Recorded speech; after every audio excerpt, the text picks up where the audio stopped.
Hello, everyone. Welcome to the fifth episode of SHAcast, Brews, Bites, and Boston Live. And here we are once again. Today, somebody special who came to this country as a student and now teaching more students to see what hospitality holds in the future in this country and all over the world. Somebody who's really close to me, who's really mentoring me and guiding me here at School of Hospitality Administration, Boston University.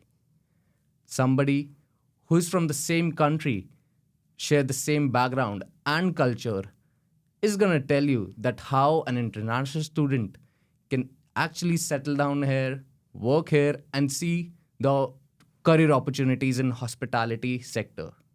So without any more introduction, I'm going to welcome him, and he's none other than Professor Mody. Hi, Professor Mody. How are you? Devansh, thank you for having me on your podcast today. It's an honor actually to have you on the podcast because I've been telling back at home as well about you to my parents, to my friends that there is actually someone whom I really relate when it comes to studies, when it comes to hospitality. So you're already famous. Oh, good. We have been waiting for you to come on the podcast, and other than that, you are the you're my supervisor in this. You're gonna give me credit for this thing. I haven't had to supervise much because you've just taken it on and run with it and done such a brilliant job. So Thank you so much. I think your grade is not under question at all. Just know that. Yeah, but keeping everything aside, I really want you to introduce yourself once to everyone. Who are you? How did you come here? Or what did you do? What did you study? A brief introduction for our viewers and listeners. Okay. So again, thanks for having me on the podcast. I'm Makarand Mody. So I've been at the School of Hospitality Administration now for 10 years. And I started as an assistant professor, and really my job was to do academic research and to publish in academic journals and obviously teach classes as well.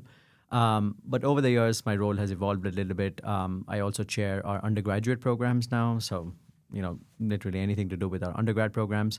And also director of research, so working with other faculty to make sure that as a school, we collectively produce the best research out there in the field of hospitality. So it's been 10 years. It feels like I've been here forever, to be honest. And my journey, as an international student, was in many ways similar to any other international student. My undergrad education was in India. So I did my hospitality degree in India. And then I was in the UK for 1 year for my master's program. Went back to India and then came to the US again in 2010 for my PhD. And then went back to India for a couple of years, and then came back here in 2015. So I've been shuttling in and out of the country. It's not been just one sort of stint in abroad for me. That's lovely to know that you have an exposure of not just one international country. Like obviously you're from India, but you've been to London, right? To Glasgow, to Scotland. So in Scotland. Scotland, yeah, it's one of the most beautiful countries you'll visit just as a tourist, but a really cool place to live as well. People were like super friendly, and I think in the UK overall, Scottish people are definitely. It's interesting because it's such a small country, but as far as like achievements is concerned, scientists, poets, thinkers, philosophers, for such a small country, they produce so much. So really a fascinating sort of cultural experience. My sister lives in Scotland. Where? Edinburgh, I guess. Oh, she's in Edinburgh. Yeah, Edinburgh. Yeah. Edinburgh. So I was in Glasgow, which was. They were so different, the two cities. Edinburgh is the capital, and that's like very classic European. Glasgow was still like a pretty industrial city, but a lot of cool things happening and a lot of students. So they have 3 big universities, and between the 3, there was a lot of students there. So it was just really nice to be as a 21-year-old. And I actually went there with a friend from my undergraduate program in India. So we went there together. So I had a buddy, and we just met so many people on the program, and some of whom I'm still, in touch with and close to. No, it's really good to know that you have more international exposure, not just one country. And you can give out the different side of hospitality from India, Scotland, and now from the States. So my first question, or maybe I'll start this conversation by saying this thing. We belong to a country, India, and I guess we share the same culture as well. You're from Mumbai, right? Yeah, but my mom's from Delhi, so we have that in common too. Yes. So Delhi, Mumbai, and I mean, when we talk about hospitality back in India and hospitality here in the West, it's a totally different scenario in both the countries. Back in India, we were being taught about only 4 courses in our college. I guess you went to IHM? No, I went to a school called Kohinoor IMI, and this was in Khandala, so it's about like 60 miles from Mumbai. So Okay. it's not too far. So it's not one of the IHMs, and the IHMs, for those who don't know, are sort of the premier government institutions, government-run chain of hospitality schools. The OG But of hospitality management, as they say. The OG of The OG. hospitality management. Yeah, I have a lot of friends who went to IHM though. But yeah, I was not smart enough to get into an IHM. So. Come on. You're smarter than me. I got into IHM, so it's never based on the smartness. No. I did the test too, I think, and I actually did not get in. So, it's funny how those things work out. So. But yeah, I mean, so back in India, even in your college, in your undergrad, in India, we have been taught only 4 courses majorly: food production, food and beverage, and then we have housekeeping and front office management. But here in the States, since I'm here, in 1 year, I have been taught so much about hospitality, which I never knew, like digital marketing, real estate, organization leadership, financial reporting, hospitality, real estate development. And I'm like, these things are available in hospitality? Where were these things when I was studying in my college back in India? I was being told how to clean the room all the time and what to say to the guests. So what do you think, how this transition works for students, and how did that work for you as a professor here? Give us a brief about it. It's interesting. In India, we obviously still follow, as far as hospitality education is concerned, it's still a very, I would call it the Swiss hospitality model, even though, we don't quite follow it fully. But the focus is really on understanding hospitality operations. So it's, we really go deep into those 4 areas, like you said. I think in general, in the US at least, the focus is more on the business of hospitality as a whole. So, to run it as a business, you don't need to know just the operational aspects, but, also the financial aspects, marketing and, real estate development, everything that goes into building out the hospitality industry. So I think in the US in general, the focus is more on the business of hospitality, whereas the Indian model is, I would say, closer to the Swiss model in the operational focus. Yeah. The UK was interesting. I think it is a little bit different than both of these. I'll call it the intellectual model.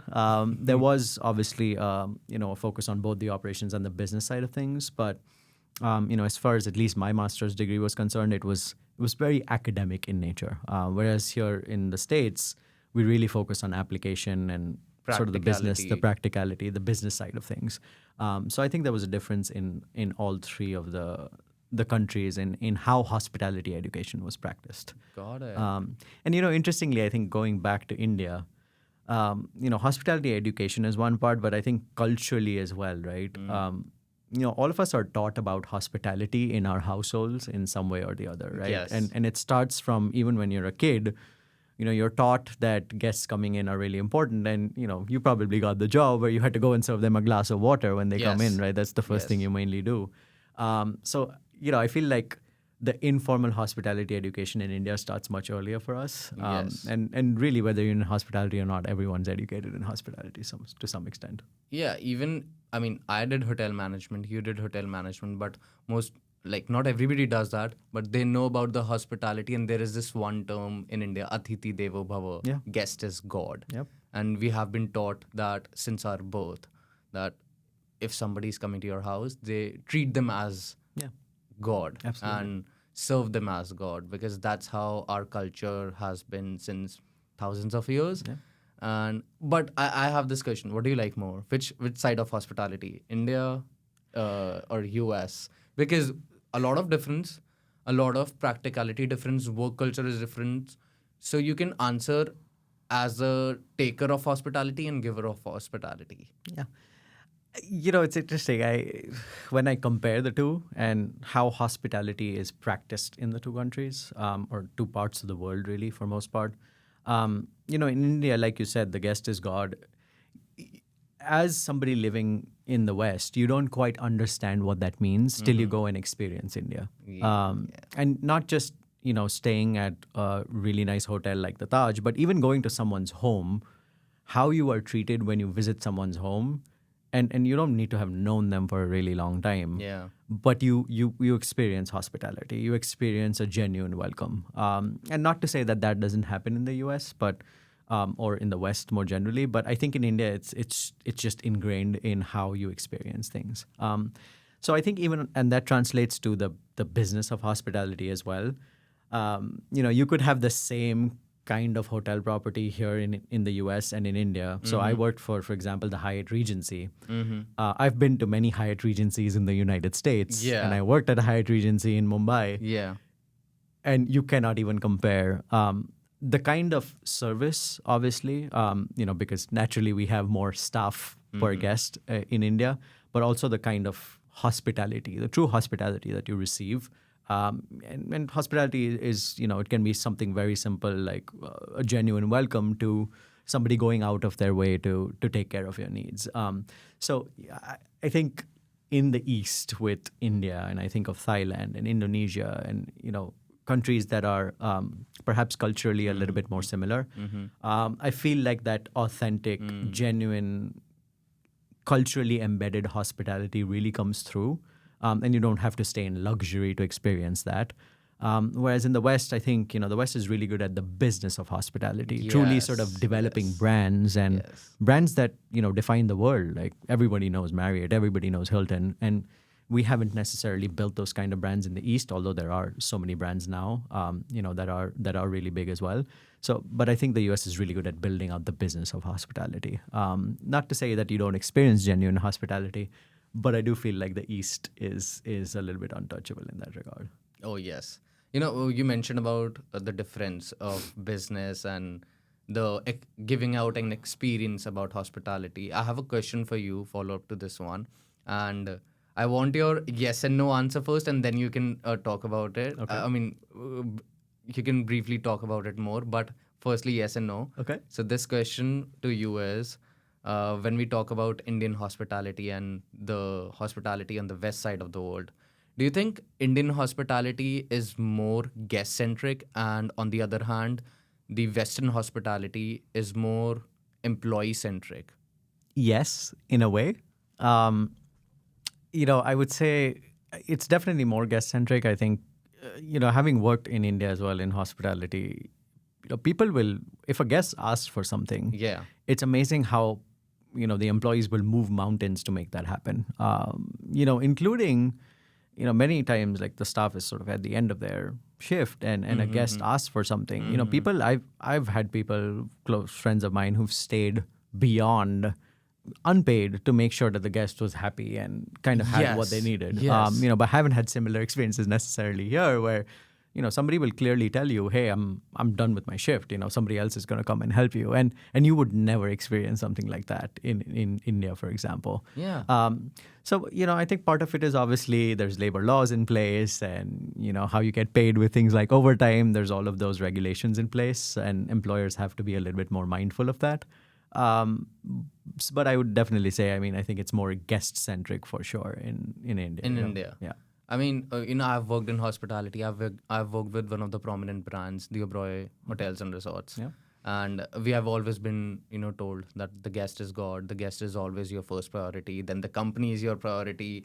The ethics are your priority. And then your life is last. Yeah, Exactly. Everything else in your So life is last. That's what we have been told since the Yep. beginning in India. But when I came here, and I used to say guest is God in the initial classes, and I always used to keep a guest as the top priority. There was this one employer who, came to me and she told me about this thing that, guest is fine. Okay, your priority list is fine, but keep guest and the employees all together. They both are your should be on your priority list on like top, because this country is very serious about their employees and their work culture.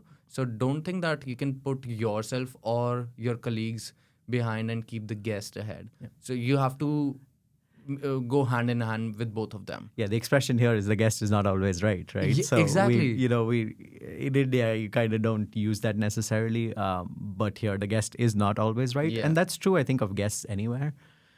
Look, I think in India as well, right? It's nice as a customer, right? Yeah. It's awesome to Yeah. get that hospitality, Yeah. right? As an employee, not so much, right? Because sometimes you have to do things that maybe you don't want to do, or you're giving up on personal time much more than somebody here would, for example, right? So I don't think it's healthy and sustainable necessarily what happens in India or the eastern part of the world from an employee perspective. But that's the function of having so many more people, larger populations, where there's so many more people who are even qualified and able to take up those jobs. So it's really competitive, and it's hard to be an employee that can kind of work on your own terms, as opposed to in the United States, where particularly after COVID, we had this massive shortage of employees. Oh, yes. Employers really had to think about how do you take care of employees and their well-being, which I think all in all is really good. I think employees have so long been forgotten in hospitality, and guests don't often realize what an employee has to endure to deliver that exceptional service and that exceptional hospitality. So I think globally, if employees can be taken care of, I think that's just a good thing. Got it.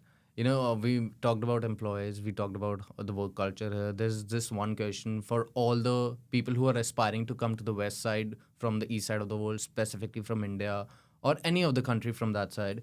And, one thing which they always ask that if we are coming here to work, obviously the salary system.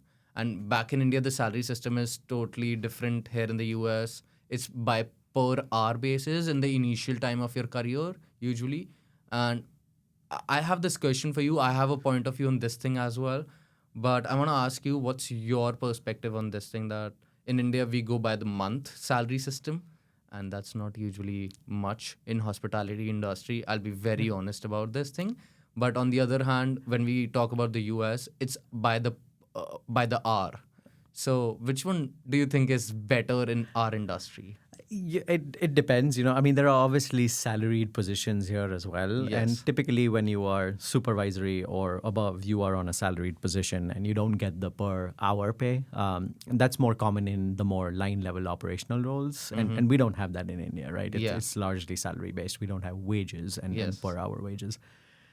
It's interesting.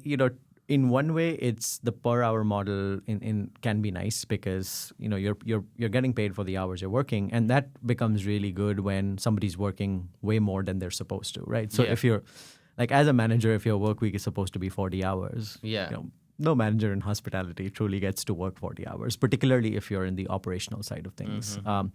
So if you're working 60 hours a week, you don't get compensated for that extra 20 hours. But if you are in a line level wage position where you're getting paid hourly, those extra 20 hours, sometimes you get paid at a higher rate than the 40 hours that you're supposed to work. Yes. And there are people, I have a colleague who worked for Disney for really long in Orlando.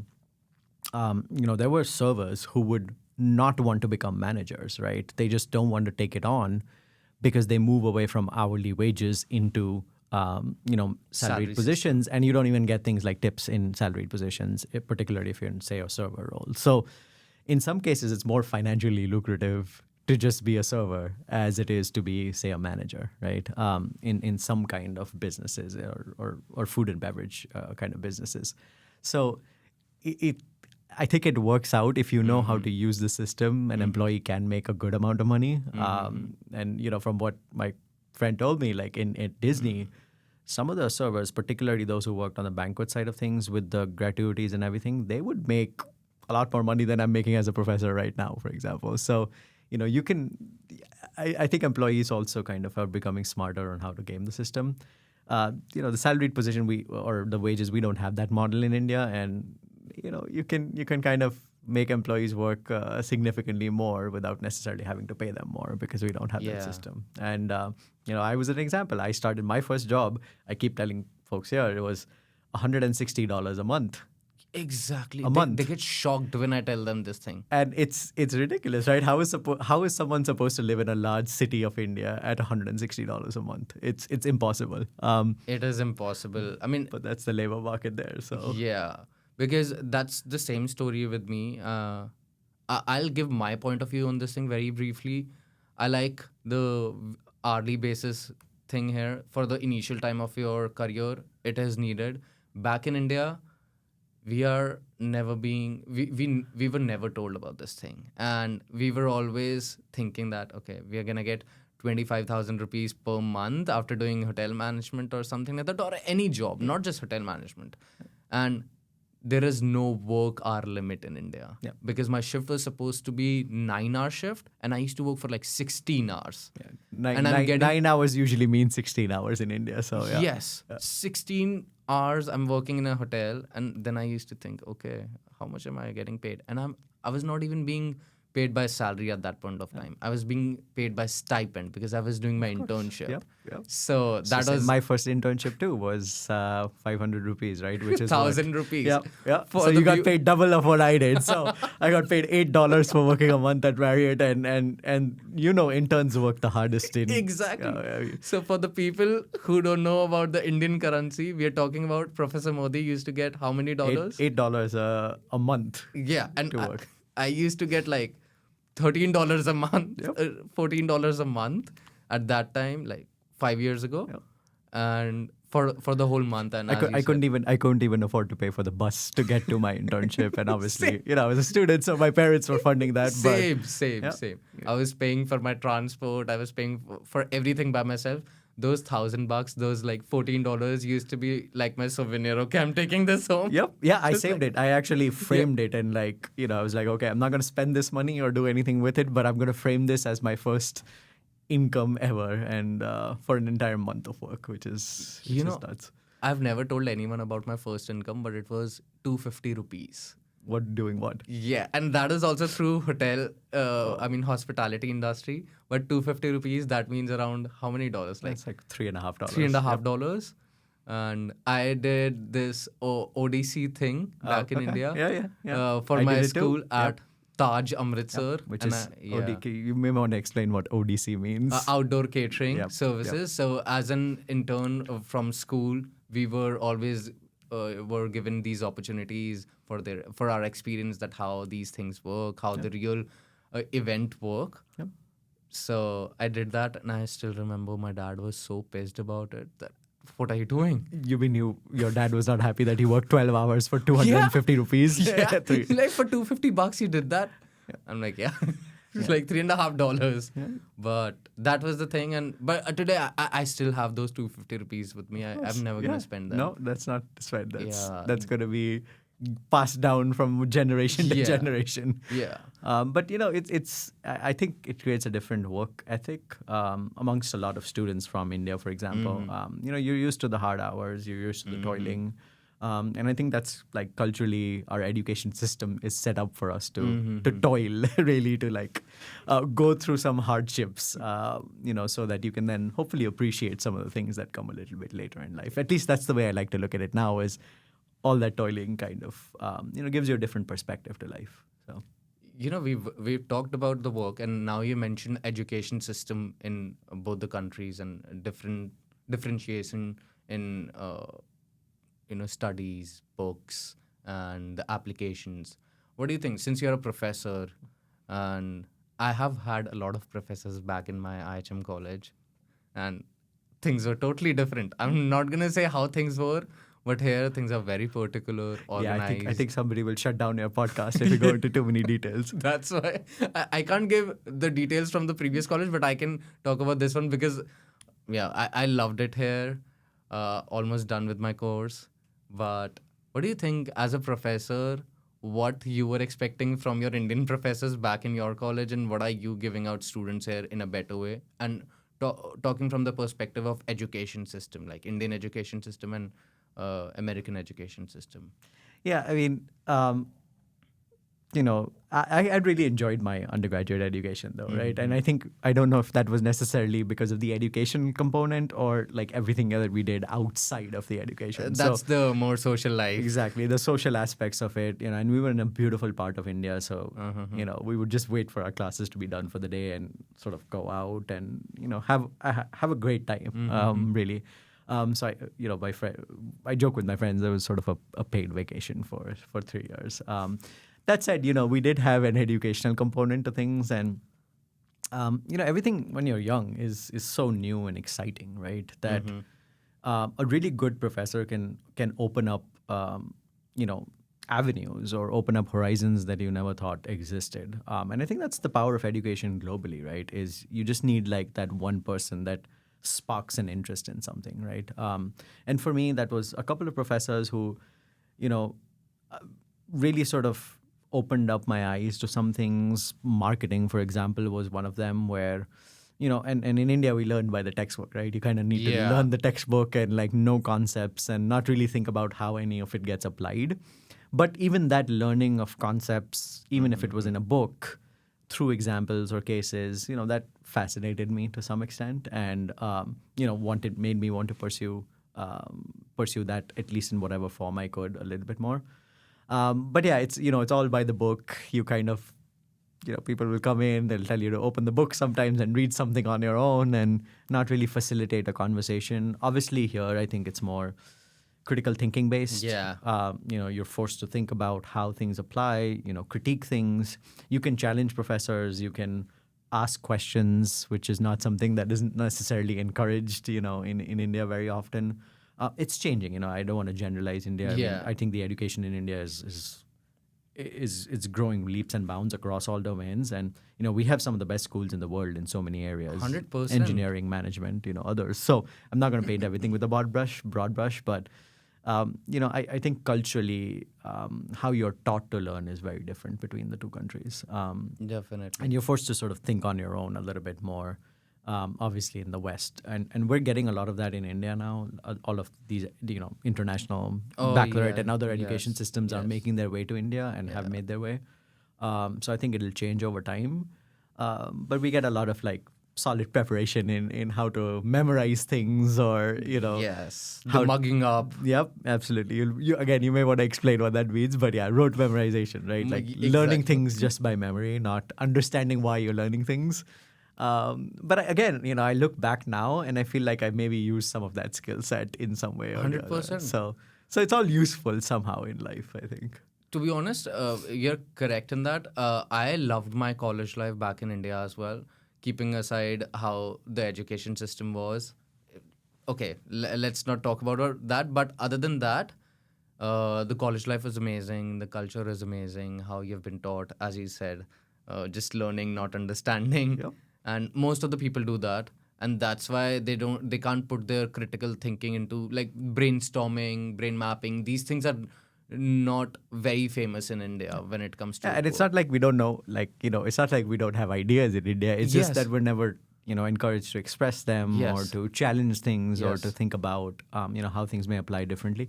Again, I think that's changing so quickly now. And 100% it is changing. There's some really, really good schools out there that are changing the paradigm. Yes. And I think it'll filter through slowly, right? So I got it. But it's interesting to see it differently now. And I think to your other question about how do I try and do things differently, right? I obviously enjoy the whole critical thinking and getting students to ask challenging questions. That's one of the things I enjoy most in class is when somebody says, you know what, no, you're wrong. Like, this is how I think it happens. And that's exciting because that opens up an avenue for more conversation, which again, I would never have done, myself as a student in India, for example. So, do you think, since you mentioned about how the student and professor relationship in the class is, back in India, we're always being told this thing that I'm comparing this thing so much because I know you can relate to it and you can tell how things are here at Shah and in any other college back in India. So you mentioned about how students can question you and ask you and oppose you. And professors don't mind that. But back in India, the culture is different. If you ask your professor something maybe twice or thrice, they can get mad at you. Yeah. and you're always being told that he's your professor, she's your professor, so stay in your Yeah, limits, we don't respect our elders, right? respect. And That's the whole model. sometimes in that, just because of that respect, we don't ask questions as well, that okay, let's not do it, it's disrespectful. But I personally believe, since I'm a student here, and I love this thing, talking to my professors, not arguing with them, but discussing something and putting my point of view. And I feel that's more like a friendly relationship between my professor and me. It's not toxic. And that helps me to discover more about the industry as well as what's going around me, like the new trends of hospitality or any other thing. And specifically at Shah, because I was taking a course in Questrom as well. Amazing school, an amazing crowd. But at Shah, I feel like this is more like I can share my ideas more here. I can be more innovative here. Yeah. So, And I think you've just spent the money you've spent on your degree is already spent itself well, right? yes. Because you can pick up the technical knowledge and that's really important too. But I think just the ability to express ideas, the ability to share them, and I think perhaps you will find that you think differently now, and how you approach things is different than even a year ago, even though it's been one short year.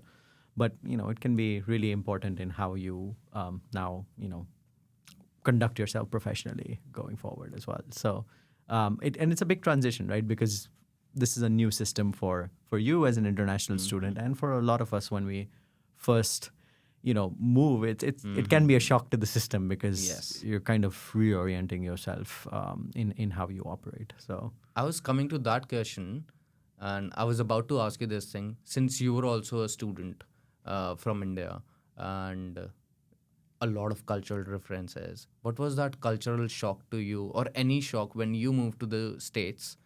How did you cope up with it? And what was that one shock that when you came here, you were like, okay, like for me, it was the food, definitely. okay, why so? Like, how come the food? Because when I came here, okay, I was never a great chef. I know how to cook things. Yeah, I can make Indian food. basics. I can make other food, not just Indian food. And but here, I mean, I got to learn a lot now since last 9 months. But I was missing my home food. I was Of missing course, yeah. the things which I used to eat in India. I get a package delivered every 6 months of Yes. stuff that I need from India, right? Yes, So, yes, yes. yeah, I mean, the food is obviously one aspect of it. I think just fortunately, I was busy enough where I didn't quite notice it as I much. guess it's for everyone. Food is Yeah, food is yeah. sort of that connection that you have to home, and that Mm-hmm. is literally for every single person, right? If you put an American in India as well, they'll miss the food that Yeah, true, true. that they eat here. Growing up even, and in different parts of the US Yeah. are different too. Um, I I don't know if there was necessarily a culture shock per se, because I think mentally I was always prepared to move. Like, I think even as a teenager, I knew I wanted to go out and Yeah. live somewhere else, explore the world. At that point, I had a dream that I wanted to live on every continent that there exists in the world, at least once in my life. Like, actually live there, not just visit. And I'm still pretty far away from that, but You're on the third one. I'm on the third one, I think. Yeah. Yeah. Right. So the third one, at least from a living perspective. But I always knew I wanted to sort of Yeah. leave India in a sense, or go out at least and explore the world. So, and I was prepared. Like, even growing up, like, and this is before Netflix and everything on demand, right? But I used to watch a lot of content from the US. Obviously, in the US, culture exports itself really well through entertainment. So I think mentally I was always prepared for what life in the US, for example, or life in the UK is like. And I think a lot of it is, you just meet good people wherever you go, and you kind of hang out with good people, and the transition becomes easier. And, at the end of the day, irrespective of the cultural differences, I think people are people. Everyone wants the same things. They want to be safe, healthy, they want to have a good family life. They want to, experience things in life, and really just live a good I life. get it. I think that's common across countries. Yeah. So I think there's more between us that's common than there is different as human beings. So, Yeah. and I think that just makes transition pretty easy. You know, this is why I connect with you so much, because in the last podcast as well, I told Professor Cass that when it comes to working and living, I feel better here as compared to India. And I always, just like you, during my teenagers, I had this, maybe I was manifesting back in my head, I have to move out, move out. And my mom always used to tell me this thing, that you're not meant for here. Just move out. Yeah. That's better. That's better. That's better. Eventually I did. Yeah. And And- I like it. And you never know where life takes you, right? Like, Yeah. I mean, I'm here now, and you never know where life heads to next. And I think just keeping yourself open to the possibilities. And obviously, I would say, just as a word of advice, it's easier to do all of this when you're by yourself. You don't have responsibility. You don't have a Yes. mortgage to pay. Like, once all those things kick in life, then making decisions on the spur of the moment becomes a little bit harder. So I think at this point in life, the world is really your oyster if you want it to be. And I say, take opportunities that allow you to do something different and explore the world. So Were you married when you moved to US? we got married about 3 years after I moved to the US. So Oh, for the okay. first 3 years, we were doing the whole long distance relationship, which is fun. But hey, Fun. it gave me the time to focus on my research, which is what I was really hired to do, and to really I think ramp up my research agenda, so that by the time we got married and my now wife moved here, we kind of were. I was okay from a professional standpoint. So You said two controversial things altogether: long distance relationship and fun. That's no fun. well, it's you kind of do what you have to do, right? And at the time as well, when I got this job, the whole, you kind of think about how is this going to impact the relationship that I have in India, and even my wife was like, this is something you have to do, like, and she was not my wife then, but she's like, this is something you wanted to do professionally, be in academia, and this is a good opportunity. I visited here. I loved Boston. I loved the school, everyone who was here at the time as well. And I was interviewing in a couple of different places, but this really felt like somewhere I wanted to be. So I decided to take the job, and I was working in India at the time, and flying to the US for 2 days interviews. I used to fly for 2 days. Like, I would fly 24 hours, be here for a day and a half, and then fly back 24 hours. Oh my God. And then there's a day I remember I landed Monday morning at like 9 a.m. and 10 a.m. I was at work in Mumbai, and I looked like shattered because I'd been to the US in 3 days and come back. Obviously, I couldn't tell my employer that, but I did that like 4 times in 4 months, I think, for 4 interviews. I would come for a day to the US and then head back. So. Back then, there was no a Zoom interview culture. Right? No, and in You have to be academia, in the in person. academia, like, Zoom is just the first step. In at least, like, no one's ever hired over Zoom. You kind of do the Zoom interview now, and then At that time, we we bring used to people use in. Skype, right? Yeah, Skype. I don't think Zoom was that big. There was like Yeah. other stuff. But yeah, at least for academic jobs, you kind of have to come here. You have to teach. You have to do a demo teaching class. You have to do a research presentation. So it's a pretty elaborate process for like a day and a half. Got it. Since our school is a hospitality-centric school, and I want to ask you this thing as a professor, what do you think, what future holds for hospitality in terms of what are the new global trends about in hospitality, or what's new? So That's an interesting question, and when anyone asks about trends, I say, if you Google trends in hospitality, right, you'll see a bunch of things pop up, right? Yeah. So the trends right now are things like artificial intelligence, Yeah. or employee, finding and retaining good employees, and I think those are things that keep changing. Trends, as with fashion, keeps changing. What works now may not be. We were talking about blockchain so much 3 years ago, and now nobody talks about the impact of blockchain in hospitality, right? It's just not a conversation topic. But I think what I think is really important for hospitality and for the future is, if you think about where the world is going with everything that happens in the world, the wars that are happening right now, or economic inequality that we experience, not just in the US but in the world, right? I think hospitality truly is one of those things, both as a philosophy but also as a business, right, as an industry, I think it holds immense power um, to impact society more broadly. I think if you think about even things like war, and there's folks who've done research on this.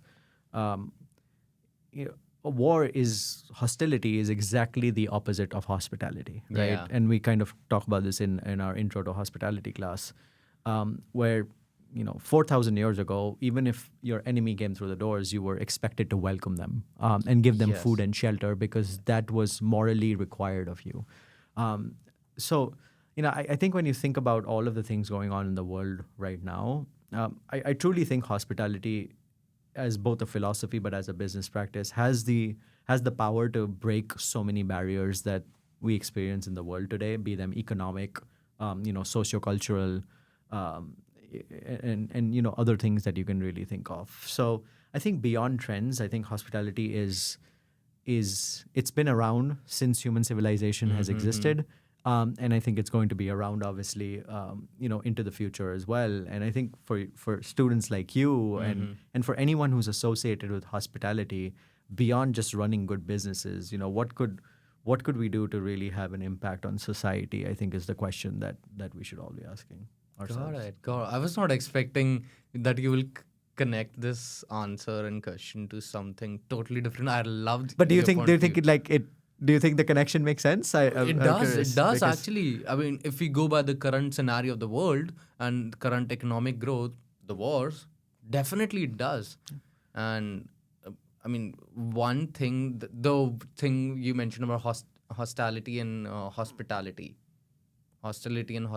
They're- like it was They're amazing. polar opposites, right? And if you Yeah. really think about the potential of hospitality in that sense, right? If you think about diplomats, right? I argue that every diplomat in the world should have hospitality backgrounds and trainings, right? Because if That you should be lovely. if you are inherently trained to be hospitable and understand that hospitality is a part of human virtue and sort of what it's essential to being human. Yeah. Hospitality. Yeah. And if maybe diplomats approached diplomacy that way, maybe we'd have a better world that we live in, right? So I think Got it.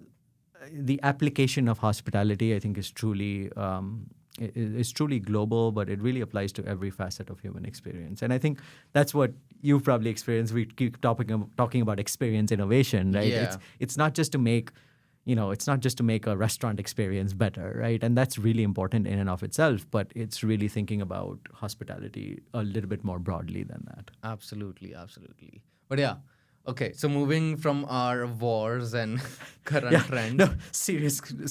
On to lighter things, on maybe. to lighter things, coming back to the students, or maybe as an educator, what advice would you give to the aspiring students in hospitality field, and especially who are coming from international countries, specifically from India or from east side of the world? What advice you want to give to them in hospitality field? Maybe this advice applies to like fields outside of hospitality as well, but to international students more broadly, right?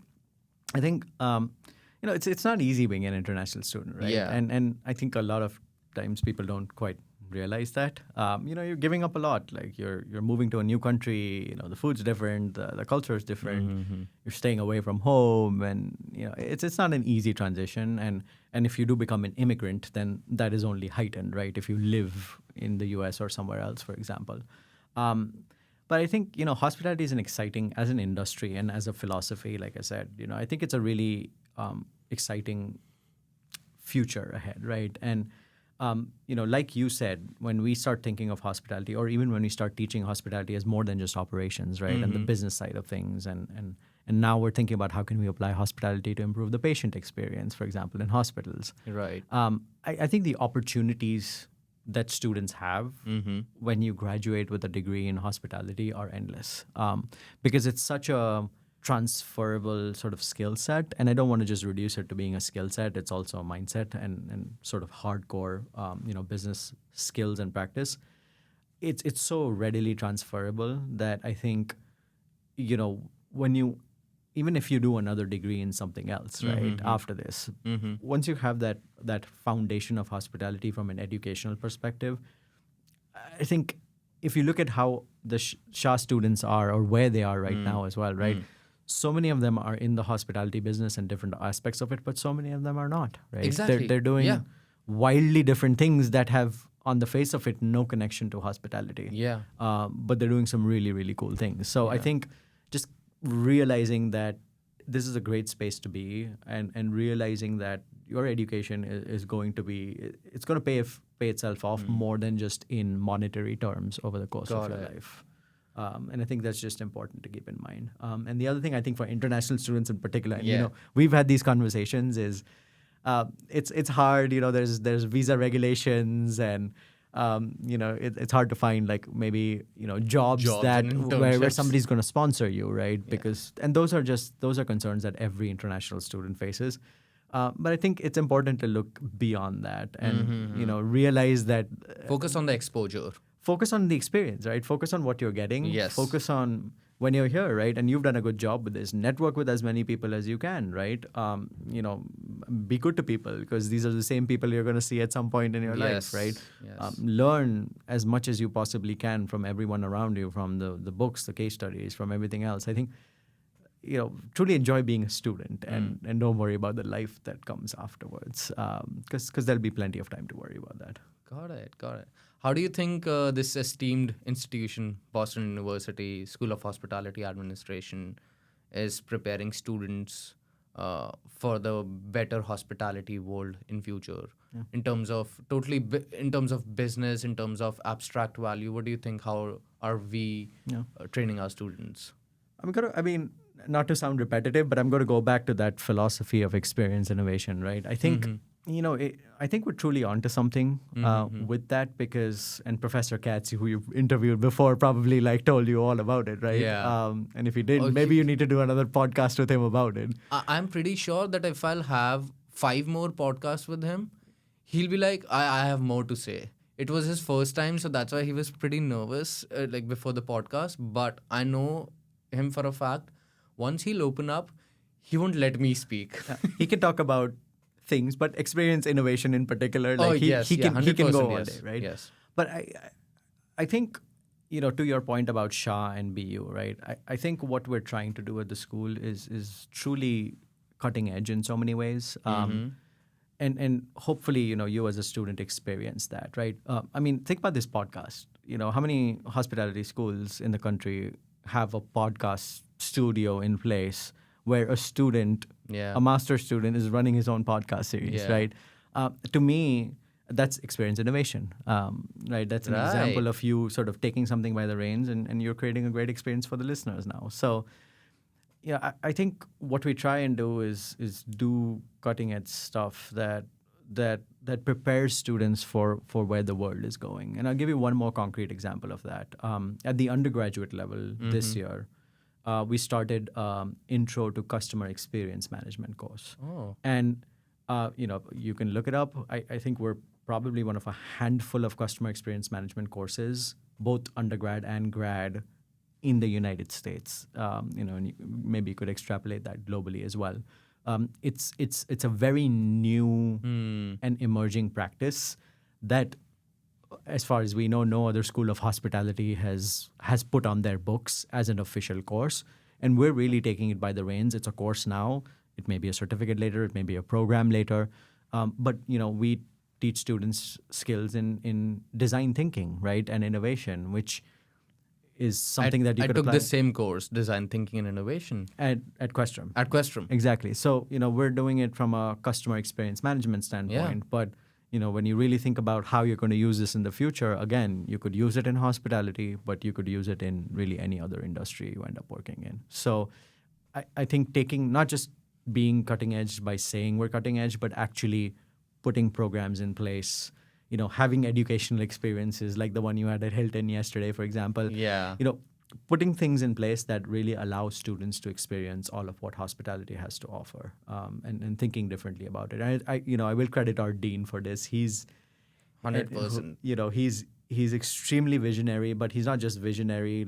He doesn't create a vision, but he also pushes all of us to go and pursue that vision. And I think as students, you benefit from it, which is awesome. I have been close to Dean in a lot of perspectives. I go to him, I talk to him, and hopefully he'll be on the podcast You have very to save the soon. best for last. I am saying it. I'm breaking the news today. Yeah, there you go. Uh, It's gonna be great for him to be on the other side of this mic, yeah, because actually he's answering. himself a podcaster. Yeah, He does he does this. the distinguished podcast. So Yes, we're gonna talk about that with him in my podcast, his episodes. How does he talk to people? What does he talk about? But 100% credit and thanks to him that he agreed for me to start a student-run podcast. absolutely. And again, to your point about how SHA is different, right? Yes. Y- You go to the dean and say, "Hey, dean, I have this idea," and he'll give you the license and also the resources to To be be able to honest, make it happen. I was thinking that he might ask me questions that why do you want to do it, or he was so happy. Like I could see the joyous on his face when I told him that, Dean, I'm starting a new podcast under Professor Mody, and this is for my credit since I'm taking this course. So he was so happy, and he's like, I want to be on your podcast, and I'm like, okay, I was not planning it, but a bonus episode with you will be like amazing. And it happened, and we're gonna record that episode very very soon, but thanks to you as well, because all the supervision which you have given me during this podcasting. I will put it on record. I have literally done nothing for this podcast except Oh, for come and talk to you right now. But again, to that point, right? How many students are doing a podcast for credit, right? In Yeah. hospitality schools around the U.S., right? I mean, I think the list would be very short if we try and look for it. yeah, there is one thing which you mentioned, Hilton, and yesterday I was fortunate enough to attend that Hilton worldwide sales meeting, and we collaborated, like our school collaborated with Hilton. There are many collaborations which happens during our course, and I love that part. I was telling one of my friends, Sean, yesterday that if I have to advise one thing to any upcoming student,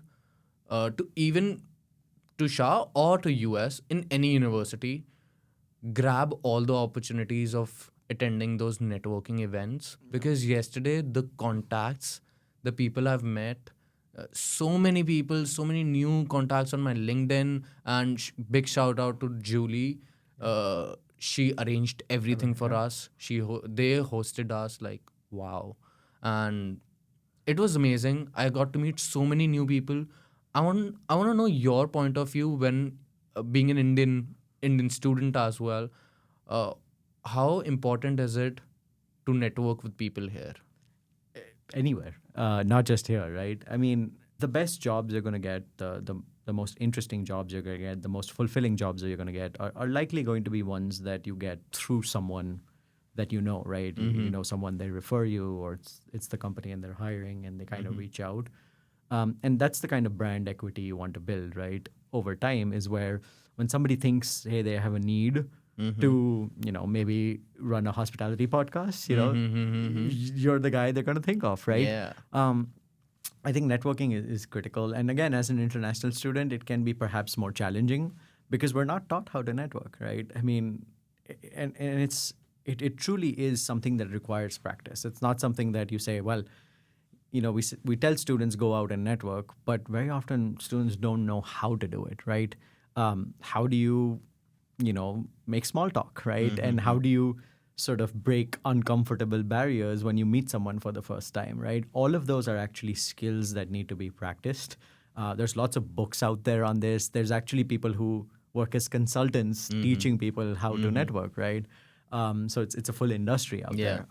But it's essential, right? Because again, you never know what doors that's going to open, right? Somebody remembers you from the Hilton event yesterday, maybe, and says, "Hey, you know what? I'd really love to recommend you to someone," or someone's looking for a role and they hit you up for it. So I cannot emphasize more sort of what you said and echo it. Is get involved, get in there, like put yourself out there, and it's okay if you don't, if you feel like you didn't have the best networking experience, but putting yourself out there and, sometimes, learning through just doing it repeatedly, I think that's really important from a networking standpoint. I'll be brutally honest about it. I know, like how you framed it very well, but I'll be brutally honest about it. Being a student, and I might be cancelled after this thing, but Indian students are not being taught about networking, or speaking in class or raising questions during networking events.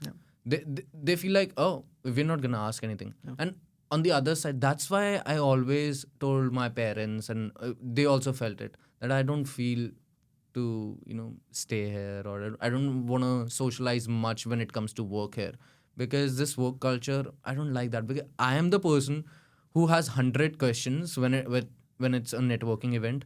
You'll see my hand raised every time when they say that questions. I saw that. Yeah. And I love getting to know them, so that they should know that I'm curious. Yeah. And people like it when they see that you want to know something from them. Something from them. And one networking tip that like I'll provide is just being genuinely curious to learn about the other person. It's a proven fact, like people love talking about themselves. So before you maybe even get into like more substantial conversation about like sales or marketing, for example, right, just having the ability to connect with a person by asking about them, and truly being interested in learning more about people, I think that's that's a really good skill to have. My wife sometimes jokes with me. She's like, you're really good at the networking bit, and I'm like, I don't really know. Like, I don't know if I'm good at it, but I just like knowing about people. So like I'll meet someone new for the first time, and I'll probably ask them like 10 questions. Maybe that makes them uncomfortable sometimes when people don't want to talk. But again, I think people appreciate that someone shows an interest in learning more about their life, not just about the work that they do, but truly who they are as a person, right? So I want to connect this thing to hospitality again. Maybe like it is there in my mind, but I said this thing in my speech yesterday at Hilton as well, that the true luxury of hospitality is never a fancy room, a comfortable bed, or $1 million building. No, it's the true luxury in hospitality is listening to your guest and knowing about them, or listening to anyone, even your employees. The power of hearing people out and knowing about them can make wonders in your career. Because guests love it when they're heard, employees love it when they're heard. You're becoming a better leader. You're not just a boss, you're a leader now. And I think, unfortunately, we live in a world where people like to talk more than they like to listen. I think listening is truly a skill. Again, as with networking, I think it needs to be practiced over time.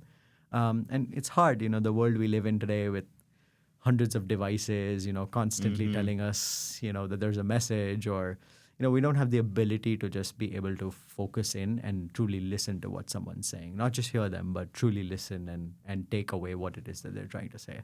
And it's hard, right, in the world that we live in. I think it's gotten harder. But again, I think it's a skill that, it's practiced over time. But I think it also has to be, you have to have a genuine interest in doing things as well, not just a fake interest. So, well, thank you so much, Professor Mody. You have given us a lot of things, and now we are like moving towards the end of our podcast. And I have this one question before moving to the last question, which most of the people know now. But okay, this ultimate question for you is: what is that one experience which you want to share during your teaching career here, your journey of being a professor at this institute? What is that one moment which is memorable for you here at SHA? oh wow, that's a hard one. And I'm sure most people have told you that they don't have one moment and they have There are many moments. multiple. And I mean, I think there truly are multiple, because I feel like every class you have, for example, right, there's usually like one thing that'll be really memorable. I mean, over the years, I think the most memorable ones are like the things that you don't expect. Okay. So, the one student who like never spoke up in class, for example, but when it comes to the final presentation, they absolutely like kill it. And you've heard them like just talk once literally in the entire semester, but they're like really coherent, like really great ideas, and really do justice to the topic that they're talking about. I think those are the most memorable ones in a very small way, right? Memorability is not like this big thing that happened. Usually it's not like something like, not like a big bang that I'm going to remember, but it's these small moments that are actually really pleasing, right? That somebody that's up there has really like, changed, or maybe over the course, or maybe they were always this way and you discover it, right? So I think those are like the most memorable and the pleasant ones. And then there's obviously usually the more memorable ones where like, a student will reach out and send you a thank you note or like, leave you a card or just things to thank you. And those are always, nice to get. I think those are always the memorable ones. But I think it's a lot of smaller memories that sort of add up collectively, right? Got it. And I remember most of the students who've been in a class with me at some point or the other. And because, students are fascinating people, like beyond just being students, like I feel like they have so much to add, so many cool things that they do. And it's just fun to get to know young people, right? That's the nature of the job. Got it. It's been a heartfelt conversation. I don't want to end this podcast because I feel that we both can go on for Yeah, I feel I for was the whole just day. I was just gonna check the watch because I have a university meeting to get to, and I was like, I don't know if I want to be caught on camera looking at my watch, but No, you're good. You can. It's all candid. I love creating experience like that. But so moving to thank you so much for the great answer. That the small moments make the one big impact in your life. How these small moments are creating big impact. I think that's with life in general, right? Yeah. I mean, we as memories are tricky, right? We kind of remember big things that happen, but I mean, life is all about the small memories, right? Exactly. It's about things that happen every day in your life, not the big stuff, which is memorable, but it's the small things that I think really make a difference. Got it. Okay. So the most controversial question which I have asked everyone in in every episode before that, I have to share this thing. Should I hide under the table now, or is this the No. So the question, firstly, you're gonna answer that, then I'll share the story. But it's very controversial. Everybody has been fighting over this thing since the time this thing has got famous. What do you think? Do you think that the hospitality fruit pineapple, does pineapple belong on a pizza or not? Oh God, absolutely not. Exactly. Just no. Eat a pineapple by itself. Eat a pizza like it's supposed to be eaten by itself. Absolutely not. No Hawaiians for me. Thank you. Exactly. We are winning right now. Yes, absolutely. By the current measurement we see, by the current score, we are winning. I think if you do like a bigger survey as well, I would assume most people don't want pineapple on their pizza. Exactly. But you know what? It's horrid. One of the professors, Professor Seth, he was teaching us digital marketing, and he randomly messaged me on LinkedIn yesterday that I have to tell you something, and this might change your view about me. But dude, pineapple on a pizza, I love it with bacon, and I'm like, Professor. So, that's like, it's interesting because, like my first reaction is like, absolutely no way. But then, there's a Mexican place down the street from where I live, and they do, I do like the al pastor torta, which is basically a sandwich, but it's got a pineapple like puree kind of thing in there, and with spicy pork in there and like onions and everything else. I feel like that just goes really well. And if somebody had told me there's pineapple in there, I'd be like, what are you talking about? Yeah. They've blended it so beautifully where like it's one of the ingredients Got it. that makes that, it adds that little sweetness. But yeah, when I see those big chunks on a pizza, I'm like, yeah, no. I it's cannot just- have it. yeah. I'm done with pizza. No, I'm done no. with pizza. Pineapples are too sweet for me to be on a pizza. But yeah, So you're winning. So Professor Seth, I'm so sorry. I I have love to- Seth, and like, Oh, yes, I love he him. knows more about restaurants and food, He knows as, about as an everything. expert than I do. But yeah, pineapple on a pizza, just no. And you know what? I have to share this thing on the podcast. He's not just a professor. He's the gang leader. I always say that. wow. Why? Because every time he sends us an email, he doesn't go by students or guys or anything. He goes by, hi gang. Hi, guy. Oh, wow. Nice. And in the end, even if you look at his display picture from LinkedIn, Yep. that is one of the coolest pictures anybody can put on LinkedIn.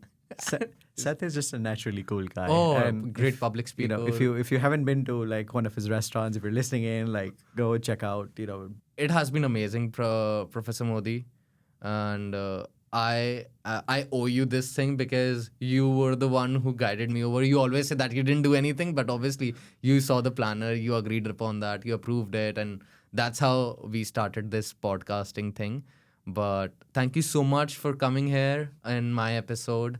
And any last words for the podcast? No, or thank you me? for having me. And when you become a famous podcaster and do all these cool things in life, I'm gonna highlight this episode and be like, hey, I was on his one of his first podcasts. So, remember me when you become famous. And Professor V was recently on a podcast with Jason Alexander, like George Costanza from Seinfeld. Oh. So check it out, if you haven't done it. But I think this is bigger. This is a bigger This podcast. is gonna get bigger. This is gonna get bigger Yeah. than that. So. But yeah, thank you so much, Professor Mody, once again. And I hope we all will enjoy the SHAcast, Brews, Bites, and Boston Live. Thank you so much. Thanks for having me.